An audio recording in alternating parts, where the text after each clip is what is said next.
सक्षम शेतकरी, कर्तृत्ववान युवक, सशक्त महिला आणि आनंदी नागरिक हीच आपल्या विकासाची खरी व्याख्या असून शेतकऱ्यांचा सन्मान, कामगारांचा घाम, महिलांचा आत्मविश्वास, युवकांची ऊर्जा आणि आधुनिक तंत्रज्ञानाची ताकद एकत्र आणून आपण महाराष्ट्र आणि भारताला जगातील सर्वोत्कृष्ट राष्ट्र बनवू, असा ठाम विश्वास राज्याचे उपमुख्यमंत्री एकनाथ शिंदे यांनी आज येथे व्यक्त केला.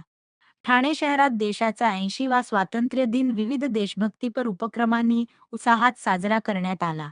ठाणे जिल्हाधिकारी कार्यालयाच्या प्रांगणात आज स्वातंत्र्य दिनानिमित्त महाराष्ट्राचे उपमुख्यमंत्री तथा ठाणे जिल्ह्याचे पालकमंत्री एकनाथ शिंदे यांच्या हस्ते ध्वजारोहण करण्यात आले.